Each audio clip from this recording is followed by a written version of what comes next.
Thank you, everyone, for joining. This is Anthony Valeri for the Wealth Management Team. We are going to go ahead and get started. Thanks again for joining. Let me start this webinar by turning it over to Rebecca Robinson, Director of Wealth Management. Rebecca? All right, thank you very much, Anthony, and good afternoon, everyone. We're fortunate enough today to be joined by our colleagues and our clients throughout the Zions Bancorp footprint. So for those of you who aren't familiar, Zions has banks from Texas West. It covers a big geography. And the Wealth Management Division leads the investment strategy and investment direction for all of those affiliate banks. For those of you who are in Salt Lake City today, I want to join you, say thank you for joining, and also I hope your families are all safe after the earthquake activity this morning.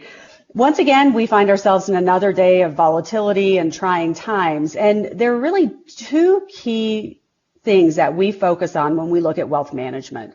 The first is that we genuinely believe in long-term asset management. What we're doing today is providing updates on what's happening, what's a volatile situation, but we want to provide this in the context of we have seen where long-term asset management works and continues to work. We believe in diversification, and I think you'll see that today as you hear what Anthony talks about. We also believe in planning, and so we're also fortunate today to be joined by Chris Considine, who is the Director of Wealth Planning for Zions Bancorp. In times like these, having a plan is critical, and it's also critical that we acknowledge that we really only change our strategy when our plan changes. We believe that this long-term focus, married up with long-term investment management, leads to the best outcomes. So with that, I would like to hand the call over to Chris Considine and give you an intro on both of our speakers. Chris is an attorney and a certified financial planner. He has over 25 years of experience, coming first out of large accounting firms and then has come up through the planning channels with various high net worth individuals. Anthony Valeri is a certified financial analyst. He is a director of investment management. In addition to directing all of the investment strategy and the investment committee for the Bancorp, Anthony has also been featured on multiple national news channels, and he's really looked to as an expert in this area. So with that, I will hand it over to Chris. Thank you, Rebecca. And thank you to the clients and teammates who've joined us on the call today. For those of you who are in the Salt Lake City area recovering from this morning's earthquake, our thoughts and prayers are with you during this uneasy time. I do want to say to all of our clients, wherever you're located, that your decision to do business with us is an honor that we do not take lightly. We thank you for your business, and we understand that you've entrusted us to help you navigate through difficult times like today. And this call is just one way we intend to earn that trust. More calls and seminars such as this are in the works, so please look for an email from your wealth management professional with dates and times for those additional events. Now, over the course of my 22 years creating and implementing financial plans for clients, I've seen my share of irrational exuberance and, quote, never-ending bull markets. I've heard the doomsday predictions of a reversion to the gold standard, and also heard that Pets.com would become bigger than Disney one day. And I distinctly recall Ben Bernanke in January of 2008 saying, the Federal Reserve is not currently forecasting a recession, which was truly ironic because we were actually already in a recession. And while those outlandish predictions are comedy in hindsight, they were believed as truth at the moment of utterance, which is why we are dedicated to communicating with you, our clients, as much as possible during this time of market volatility and personal uncertainty. Because just as the market is searching for a bottom, all of us are searching for perspective, a way of taking this current moment in time and placing it in its proper context. Now, Anthony, as our Chief Investment Officer, will step in just a second to offer up some market perspective, but I wanted to speak just briefly about our role in working with you. Our goal is to help each of you make financial decisions that benefit you both today and in the future. Sometimes that can be accomplished through calls such as today's.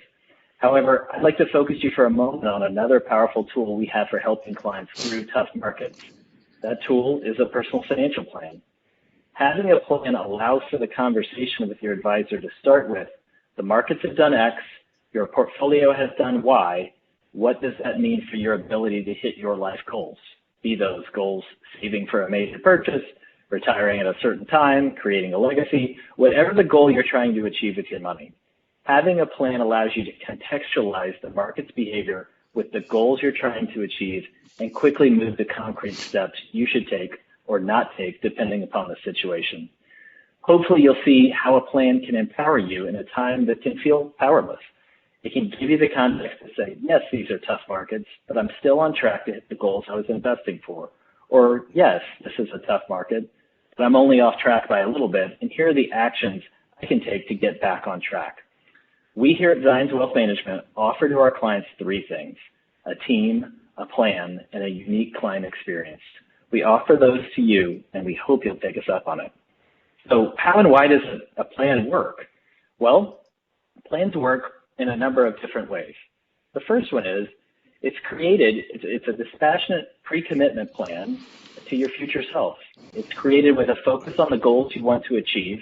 It's checked for validity with an impartial third party. A wealth advisor fits the bill here.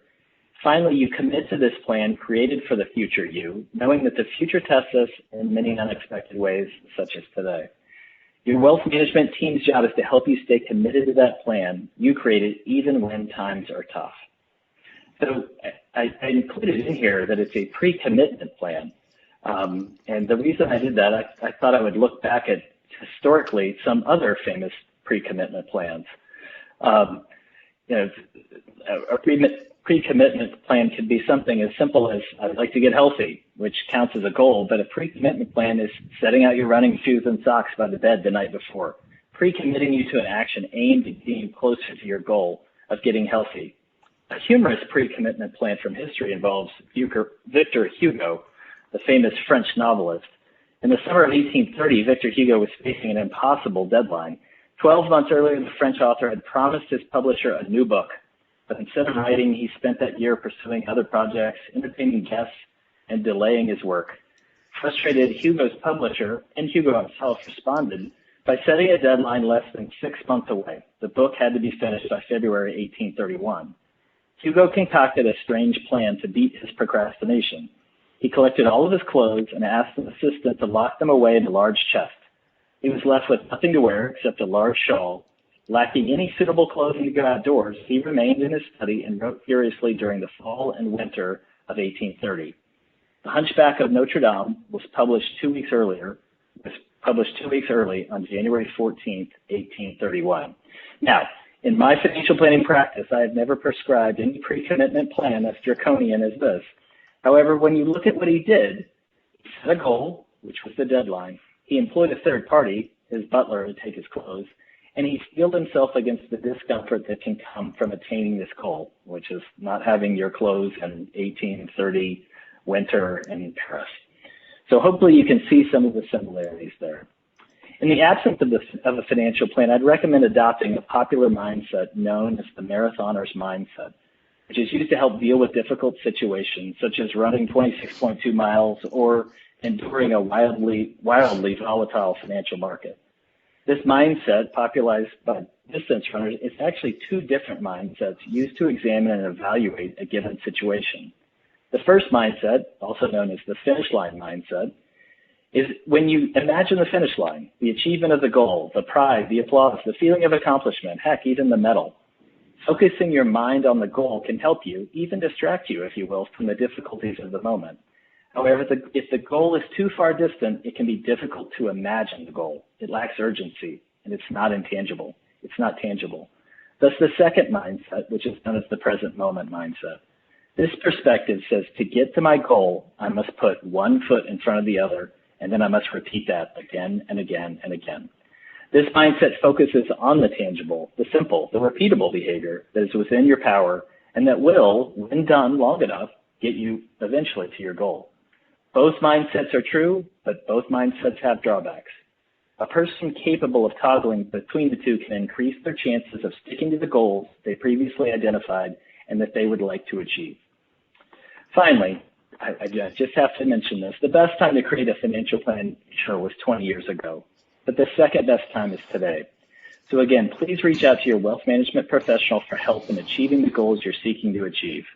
Now, on to the meat of today's call. Anthony, thank you for letting me join the call today, and I'll turn the microphone over to you. Take us away.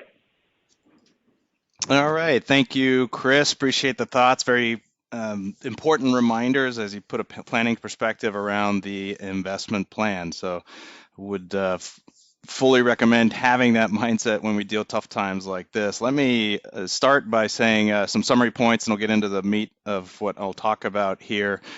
Should take about 20-25 minutes, and for those of you unable to attend or colleagues unable to attend, this webinar is being recorded. So let me start with the quick points. The news over the weekend and even over recent days of broadening lockdowns and restrictions on individuals' activity is going to imply a big hit to consumer spending over the coming months. And as a result of that, recession looks likely now, certainly more than a 50% probability. If there's a silver lining to that, is that these difficult markets largely reflect recession levels, and I'll talk more about that. In fact, this is the quickest move to a bear market, which is defined as a 20% decline in history. Stock valuations, particularly relative to bonds, are in attractive territory, even more so after today's difficult day. We are seeing and have seen the past few days signs of extreme pessimism. Now, those are important because they tend to act as contrarian indicators. They have been present in all market bottoms when there is a severe sell-off. So that is one ingredient that I think is important, that is in place for an ultimate rebound. But what we're missing is the buying interest, even on up days. So yesterday, for example, was a strong up day in the stock market, but it was led by utilities, which is a defensive sector. We need to see that buying broaden out and see some of the former leaders take control of this market or see the biggest gains. Not seeing that yet. So I think that's a missing ingredient here. We're likely to see it in coming weeks, perhaps months, but this is, we're not quite there yet.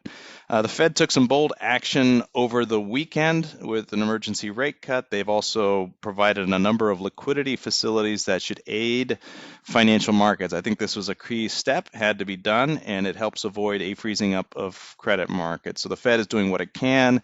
It is basically gone all in, is the phrase I'm using, and now they've passed the baton to Congress, which is working on a fiscal stimulus bill. You may have read about that in the news. That number is being discussed around $750 billion to $850 billion. Could be as much as $1 trillion or slightly more. That'll probably come in 1 to 3 weeks. That'll be another key ingredient for stabilizing these markets. As difficult this is, it's important to understand that bottoming is a process, and as quickly as this has happened, it probably will take some time to ultimately pass, as was the case in 2011, 2015, 16, and 2018, as well as during the great financial crisis in 2008 and 9. Again, we'll talk more about that in prior examples. We, as mentioned throughout this call, strongly encourage remaining disciplined to your long-term investment strategy. The math works, and it is the key to growing wealth over time. Now, let me move first to some of the economic impacts of the virus and where you can first see that. I think a lot of folks know that the travel and hospitality business is being hit harder. This is data from Airbnb on occupancy rates for 3 major cities in the U.S., and you can see the sharp decline there that we're experiencing, the projections, the cancellations through the coming months. You're seeing this across the board. Marriott announcing that it will lay off workers as a result of that. And again, this is the primary impact and the first evidence of the expectations of what could happen to the economy as a result of lockdowns and restrictions. If we use China, there is a blueprint there of ultimately how it's affected the local economy there, and the lockdowns and restrictions affected a number of industries. You see those listed here with the decline of consumption across a variety of industries, and they range from about down 30% to down 80%. So pretty severe declines across a number of industries. So that's what the stock market is reacting to in anticipation of something similar in the U.S. in terms of an economic reaction. Yet we recently had Monday the first U.S. data point to cover March, or part of March, that is. And this is the Empire Manufacturing Index. It is a regional, it's put up by the New York Federal Reserve. It is a regional survey of manufacturing activity, similar to the national ISM, which we place a lot of emphasis on. And it did decline sharply. It's on its way to levels you can see witnessed in 2008 and 2009. So when you have everything suddenly stop or grind to a halt, you're going to see some ugly economic data. I think a lot of this was expected, but this is the first data point that really has come in to show the impact to the U.S. economy. On a related note, forecasts for the second quarter economic growth are coming in. They are anywhere from down 3% to down 10%. Those are some big declines for the second quarter, and full year economic growth looking at 0 or possibly even a decline. Those estimates are still being refined, but just to be aware, that's the type of data we're likely to see in the second quarter as a result of restrictions from movement for individuals. A couple of heads up, just to brace yourselves on data that we will likely see in the coming weeks. Jobless claims, there are a number of reports coming from states that jobless claims are increasing rather quickly. So next Thursday, and weekly jobless claims, as the name implies, come out weekly, but they come out every Thursday. Next Thursday, we'll cover this current week. Likely to see a big jump or a spike in jobless claims there, and wouldn't be surprised to see that ultimately move towards some of the peaks witnessed during the financial crisis, again, just simply due to what's happening in the hospitality and leisure industry. With the employment report, which will be out in early April, likely to see a very negative headline there. I think the markets already know that, but just so you are aware of it, keep in mind that in any given month, the economy loses about 1.9 million jobs, but creates just over 2 million. That is repeated month and month again, give or take. But when you have a situation where the economy is essentially on lockdown, there's not any activity, you won't have any hirings, and what's left with would be presumably the firing. So we could see a pretty bad monthly jobless print coming. I think legislators are aware of that. The Fed is aware of that. So just be aware that is coming. And in terms of economic data, the second quarter is really going to reflect the worst of this impact. The flip side of all of this is that it should be a sharp impact that ultimately resolves itself relatively quickly. If we do get some resolution on the spread of the virus, and in Italy the cases increase, but the number of cases, new cases, the last few days have been stable at about 3,500. So there are signs that this is working, that there is some hope for containment here. And again, although the second quarter should be an ugly one for the economy, there should be a fairly sharp bounce back later in the year, just due to the nature of this restriction. Talked about the Fed and its emergency rate cut. Here is a history of the overnight Fed funds rate. It is back now to a range of 0 to 0.25%. So all of those rate hikes in recent years have been removed. The Fed had to do this and really step into the markets to provide liquidity. Now, there's only so much the Fed can do, but they did launch a bunch. In addition to the rate cuts, they restarted bond purchases. Probably the biggest component of that is buying mortgage-backed securities, which should help the mortgage-backed, the MBS or mortgage-backed securities market, and in turn provide better rates to consumers who are looking to refi. That market really hadn't benefited from lower rates prior to that, so hopefully this will help, and we're starting to see signs of narrower yield spreads there. Fed also provided a commercial paper facility yesterday, also provided a primary dealer credit facility. All of these are helped to lubricate the wheels of the financial markets so that they don't freeze up. And I think that this is an important backstop to financial market liquidity, a key step or ingredient to ultimately engineer a turnaround in financial markets. So all of these are important steps to support the markets. We certainly don't need a seizing up or freezing of credit markets. However, by itself, it's not enough to engineer a turnaround, but it does provide an important backstop. So on that note, on a related note, I do get questions from clients about how is the banks set up to this relative to the financial crisis. And I think it's important to stress that the banks are in much, much better shape now than they were in 2008. This is a chart of the Tier 1 capital ratio. It's the most widely perhaps publicized ratio of a bank's financial strength, and this is assets as a percentage of the number of capital that the banks hold in reserve relative to their risk assets. And you can see the steady increase post the financial crisis, and it's maintained that level really pretty consistently through recent years. So those Tier 1 capital ratios are much higher than they were during and prior to the great financial crisis in 2008. So really the banks are in pretty good shape here. I don't view this as a potential threat to the financial system. And although we are seeing some distortions in the financial markets, a lot of that does have to do to the regulation that was put in place post-financial crisis, a lot of overlapping regulation which have limited banks and their desire to participate in financial markets. So when we do have a credit crisis or stress, those banks are more likely to direct their attention to some of their bigger clients and shy away from participating in financial markets. And that's where you get some liquidity issues. With the Fed actions, I think that will slowly disappear, but that's just a little bit of the background on what's happening behind the scenes. But again, banks in much better financial shape. Now, turning to the equity market, I mentioned this is the fastest bear market in history. This chart shows a comparison of the decline to prior bear markets, and you can see that this is by far the quickest. In fact, the only relevant comparison is the crash of 1987, which is probably a bit shocking, but we are living history. This will go down in history as a 1987, a telecom 2000 dot-com bust type of event, the great financial crisis. This is on par.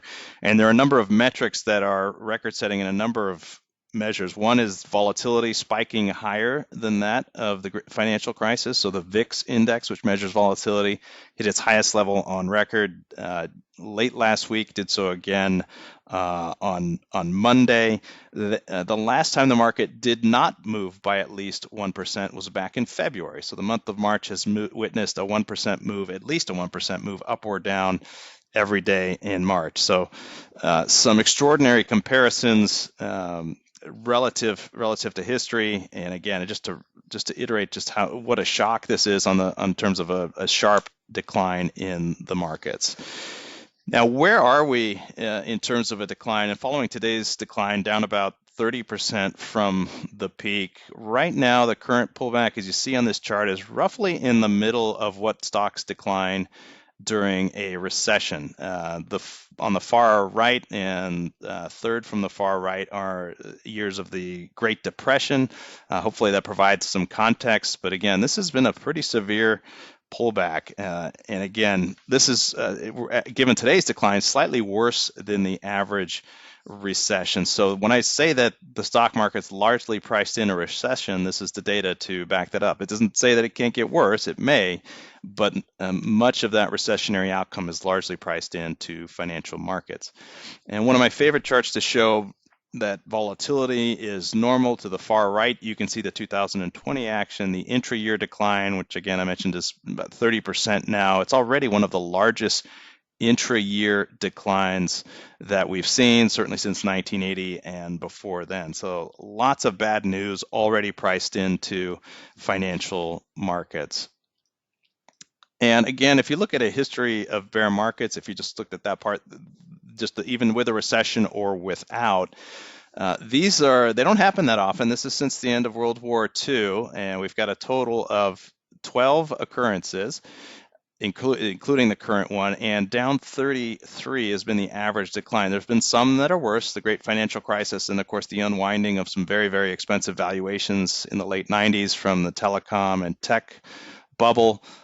Again, we are in the neighborhood of what I think is a potential bottom or the downside that you typically see from these bear markets. So again, a lot of bad news priced in. You think for those who wondering, can it get worse? Yes, it can get a little worse, but you ultimately don't know the bottom. But comparisons relative to history here hopefully help that we are in that neighborhood of sort of the what you can typically see is sort of a bear market decline, that maximum decline. So we're really, I think, far along in terms of the bear market. And we're starting to see some signs of extreme pessimism. Now, last I spoke a week ago, these were evident. They've become a little bit more extreme. One way to measure that, and there are several, is the percentage of stocks down 20% from their 52-week high. And if you look here, that number has increased to 89%. This was through Monday, just sign of extreme pessimism that often corresponds to a bottom in the markets. These are sort of the contrarian indicators that are often in place when things look their worst is when you tend to see a bottom get put in place. There's a number of measures to reflect that as well. I've often talked about on this webinar the put to call ratio, which is the percentage of investors or percentage of puts, which are downside protection relative to calls. That spiked to an all-time high on Monday. So then that also reflects extreme pessimism. Another stat to point out to you, the number of times that there have been no 52-week highs only happened 9 times in history. All but one of those happened during the 2008-2009 episode, and the other was in 2015 during that particular pullback. So as far as signs of extreme pessimism, extreme fear, it's there. It's just the buying that we are missing. And then that's also reflected in positioning. This is the March global positioning from institutional investors that B of A Merrill puts out. This chart shows the decline in equities. It's showing minus 35, but that's a relative change from the prior month. So it's not like they cut stocks 35 percentage points, but just showing you the big reduction in equities and corresponding move to cash. And again, these are contrarian indicators. When the market gets that defensive, it ultimately sets the market up for a rebound going forward. So just need that buying to come in. And I think there's some other indicators we need to watch before that ultimately resumes. I'll talk more about that a little later. Let me shift to valuations, and the market is cheap here. This is the PE ratio on the S&P 500. It's been a sharp, along with the pullback, a sharp revaluation of equity market valuations. As of today's move, the PE ratio is 14. And to put that into perspective, the only time it's been lower, which signals attractive valuations, was in 2011, 2012 briefly, and then again 2008, 2009. Before then, to see this type of PE ratio on the stock market, you have to go back to 1990 and that recession. So again, the stock market's priced in a lot of bad news. If you're a long-term investor, this is an attractive entry point, and the odds are in your favor about positive returns. One thing I didn't mention about bear markets is that over 90% of the time, once we hit that bottom, returns are up over double digits in the subsequent 12 months. So pays to have that long-term perspective. And then certainly relative to bonds, stocks are very attractive. The easiest way, or the measure I like to use there, is the equity risk premium, and that basically measures the earnings yield. So if you take profits as a percentage of the stock index, you can get a percentage number and then compare that to the 10-year Treasury yield. This is often what's called the Fed model for valuing stocks, and you can see the increase there, 430 basis points, 4.3%. That was, as of today's move, that goes to 4.7, so very near an extreme in terms of valuations on the Fed model. A lot of that just due to how low bond yields are. So relative to bonds, equities very, very much an attractive alternative, something else to keep in mind for longer term investors. Now, I talked about that buying interest really still missing in the market, and an important concept that I like to convey to investors and clients is that bottoming is a process. So it doesn't necessarily happen in a day or a few days. It can take several weeks to a few months. And I'm going to show you a few examples here. This is the pullback of 2015 and 16, which didn't quite reach a bear market, came very close. But you can see the sharp sell-off. It actually started in August of 2015 with China devaluing its currency. There was a sharp pullback. Then in September, there was in October was a bounce back that ultimately faded away, and it wasn't until March, late February and March, that the market ultimately rebounded, and certainly there was a retest of that low in the process. So just sort of a gradual process that when you do have these violent shocks to the market, the momentum takes a little while to get out of the market, and it takes time to ultimately form that bottom. 2011, a similar case. Weakness started in response to European debt crisis, and then the downgrade of U.S. Treasuries from AA. That weakness started late July and early August, and it didn't rebound ultimately until October with some extraordinary measures from the European Central Bank. So again, a sort of a multi-week, a few month process there.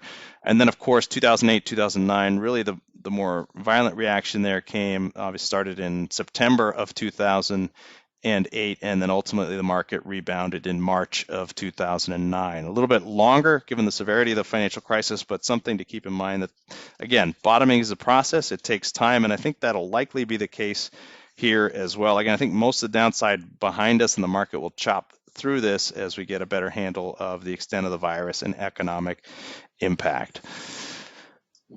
Let me turn towards the bond market here and talk about the high yield market. This will get some attention.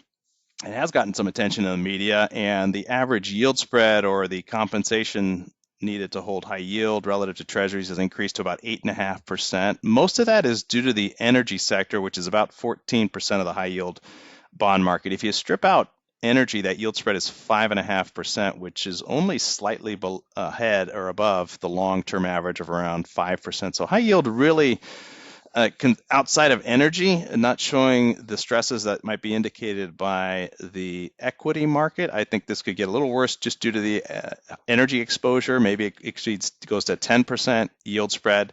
By comparison, in 2008, this had increased to just over 20% at its worst. So I think this is relatively contained. Again, I think some improvement here would be an early indicator that equity market weakness has subsided. But just some perspective on high yield, you'll likely see continued headlines there.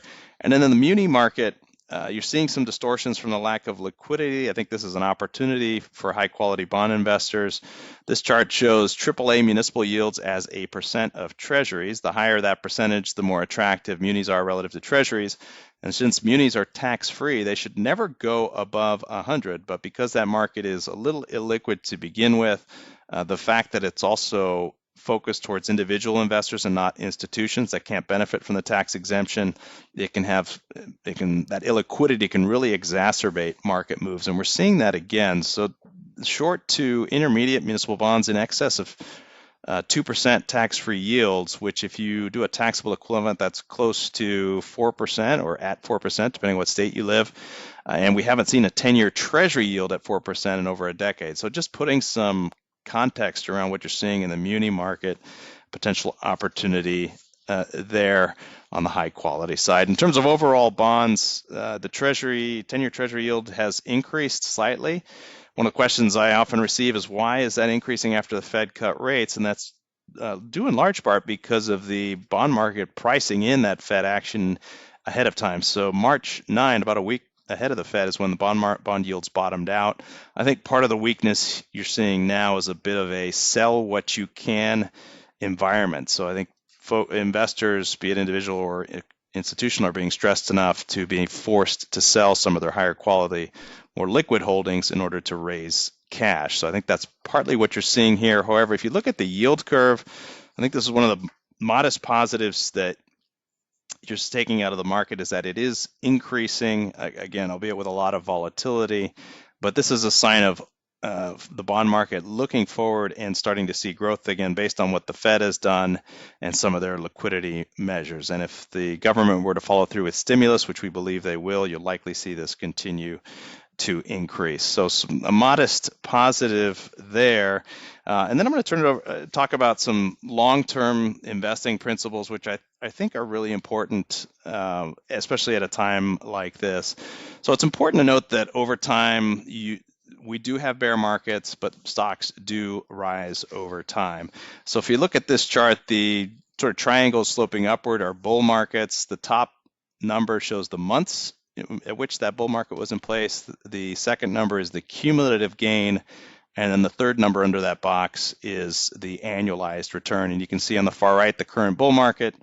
And then, of course, roughly call it 1 month of a bear market now. But this puts it into perspective on since 1926, both the bull and bear markets, and over time, stocks do rise. But hopefully this provides some perspective that ultimately those losses are recouped. And another way to look at it is going back to 1926. This top bar shows the 1-year return of the S&P 500.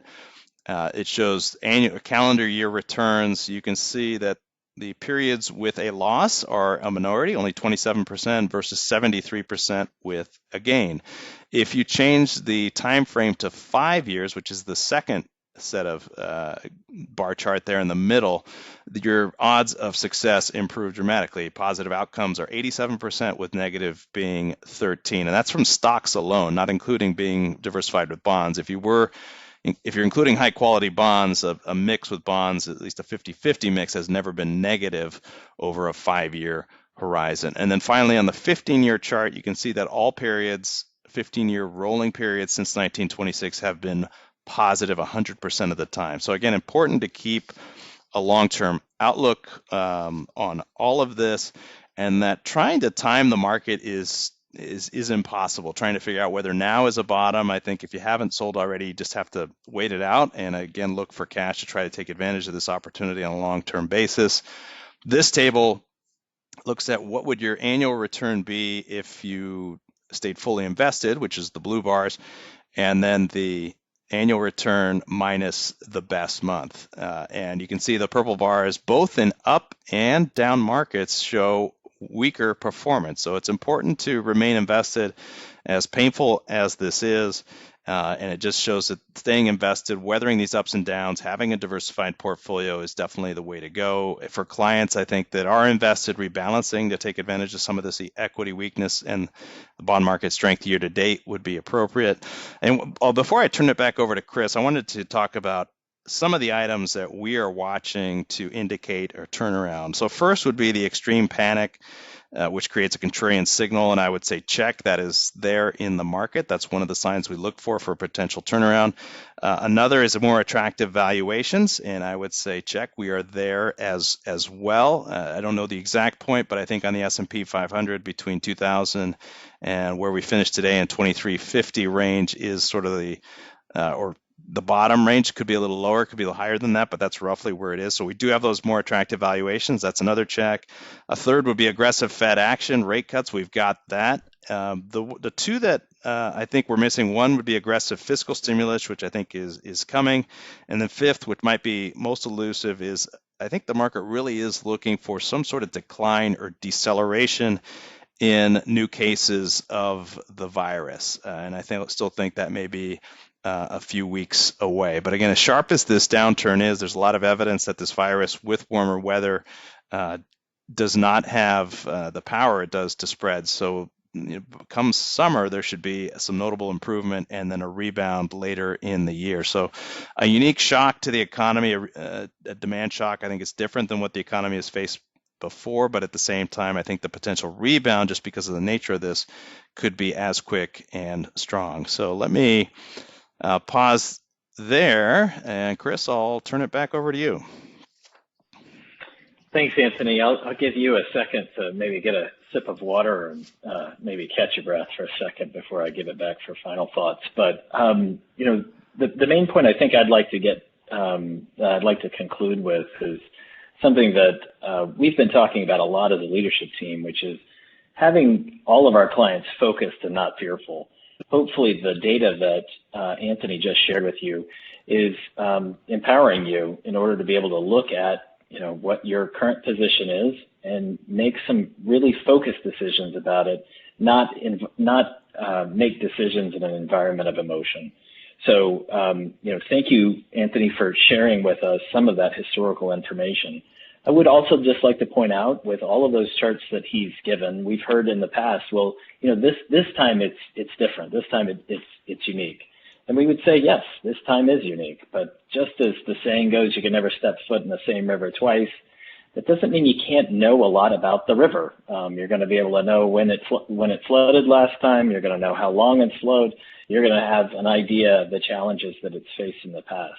This knowledge is going to help us evaluate the current situation with facts and data instead of fear and recency bias, which we know plays a lot into some poor decision making. Finally, the last two things I would just like to point out are, please reach out. Your wealth management professionals are here to help you evaluate the current situation in light of your future goals. We want to help you attain those future goals, and there may be actions that can be taken to help with this, especially in light of all of the information Anthony was just saying. we're watching very closely. We're never going to be able to pick a bottom, but we're starting to see signs that are making us more confident that perhaps we're getting closer to one. Finally, we're really primarily focused on just helping you make those best decisions for yourself today and in the future.